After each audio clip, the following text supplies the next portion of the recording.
Assalamualaikum warahmatullahi wabarakatuh. Assalamualaikum warahmatullahi wabarakatuh. Allahumma sholli ala sayyidina Muhammad wa ala ali sayyidina Muhammad. Sholli alaihi.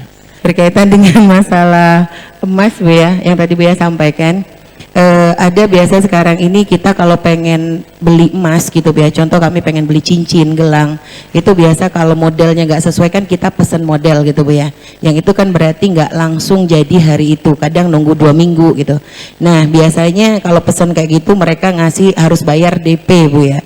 Nah memang dalam emas itu ada upah. Nah kalau seandainya DP-nya itu kita niatin untuk bukan untuk nge-DP emasnya tapi nge-DP upahnya, diperkenankan atau enggak gitu Bu ya? DP tidak ada. Kalau DP itu kan bagian daripada harga. Anda bisa kemas begini, saya titip uang kepada Anda, bukan bayar, bukan terjadi transaksi. Tidak pakai, saya titip uang 100.000, 200.000 kepada Anda, ini bukan uang, bukan untuk transaksi. Nanti di saat emasnya sudah jadi, ya kan? Nanti uang kembalikan ke saya, baru membuat transaksi baru lagi. Tidak harus pakai begitu, nggak ada DP. Makanya sebetulnya mengesahkan ada namanya takyir fikih, menjadikan yang haram menjadi halal itu sebetulnya sederhana. Makanya orang Yahudi, orang munafik itu mengatakan innamal bai'u mithlul riba, jual beli kayak riba. Apa bedanya? Riba cari untung, jual beli cari untung, begitu. Jadi tinggal dirubah saja. Jadi karena takut lari ya, kita sudah terlanjur dibuatin nggak jadi beli. Ini janji beli, bukan mau beli, janji beli, bukan beli sungguhnya. Nah, sebab nanti ada bab salam, salam tidak terjadi dalam bab mas kok, nanti ada beda sendiri. Salam itu adalah kemudahan nanti.